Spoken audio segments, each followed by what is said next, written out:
President Trump at 100 days, no honeymoon, but no regrets, POLL.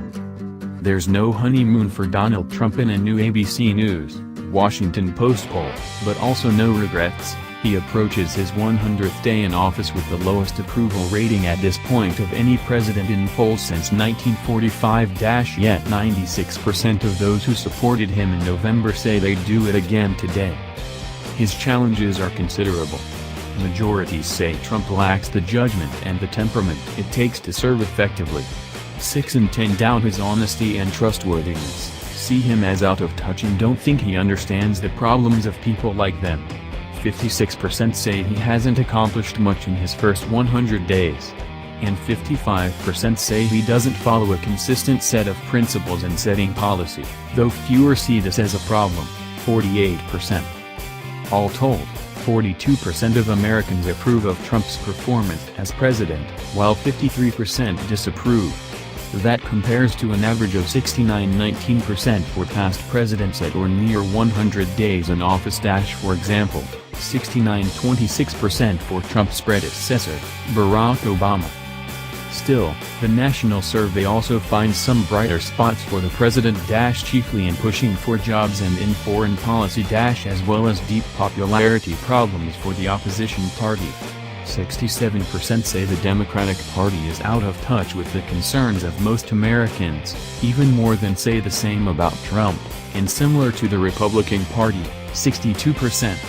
That's a steeply negative turn for the Democrats, 19 percentage points more critical than when last asked 3 years ago, including especially steep losses in their own base.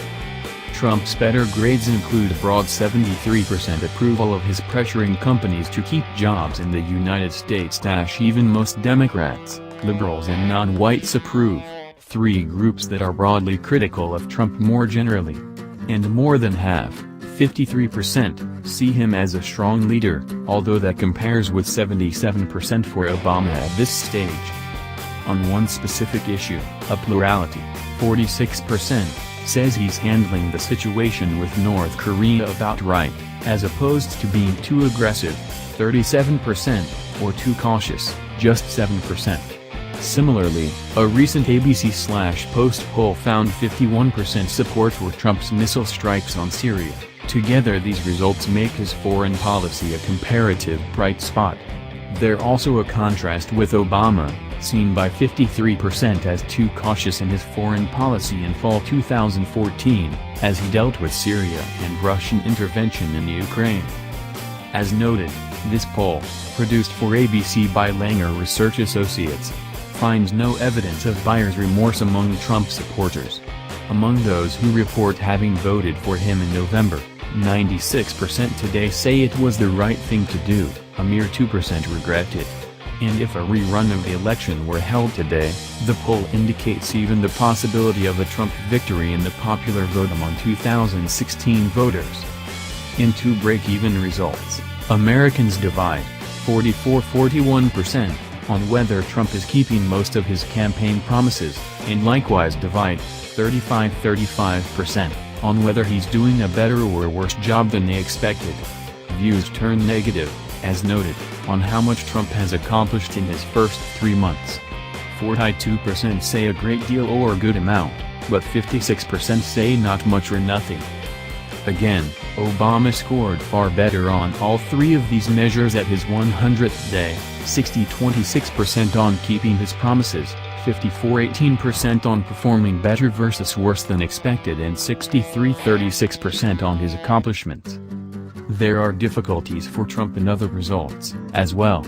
Just 37% approve of the major changes in federal spending he's proposed, 50% disapprove, and only 34% approve of his having given his daughter and son-in-law, Ivanka Trump and Jared Kushner, major positions in his administration, 61% disapprove.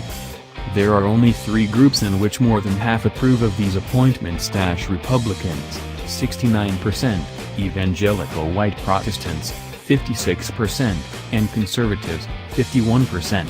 and rejecting Trump's criticisms. The public by 58-36% says the federal courts that have blocked his immigration orders are acting rightly as a check on the president's powers rather than wrongly interfering with them. The president does better on another item on which he's been criticized in some quarters: spending substantial time at commercial properties he owns, chiefly his Mar-a-Lago resort. 43% see this as a conflict of interest because it promotes those properties, but 54% say it's not a conflict because he has the right to go where he wants. The 100-day point has been used as a benchmark since Franklin D. Roosevelt's administration, but, like any such timestamp, it has questionable predictive value. As noted, it usually marks the height of a president's honeymoon in public opinion. It's also situational. In available data, the highest rating at or near 100 days was Harry Truman's 87% in a Gallup poll when he took office after the Roosevelt's death, yet Truman's career average was 47% approval. The lowest at 100 days was Gerald Ford's 48% after he succeeded, and pardoned, Richard Nixon, yet Ford's career average was about the same as Truman's. Jimmy Carter and George H.W. Bush had 63 and 71% 100-day approval ratings, yet neither won a second term. Current politics, moreover, are marked by especially sharp partisanship, a central reason for Trump's comparatively poor rating. 79% of Republicans and Republican-leaning independents approve of his job performance, just 12% of Democrats and Democratic-leaning independents agree. Obama at 100 days did better in his base, with 93% approval from lean Democrats, but also had 40% from lean Republicans. As mentioned, Trump's challenges don't mean the opposition is in good shape. In March 2014, 48% of Americans said the Democratic Party was out of touch with the concerns of most people. Today 67% say so. And the biggest change has occurred chiefly among the party's own typical loyalists, with out-of-touch ratings up 33 points among liberals, 30 points among Democrats and Democratic-leaning independents, and 26 points among moderates and non-whites alike.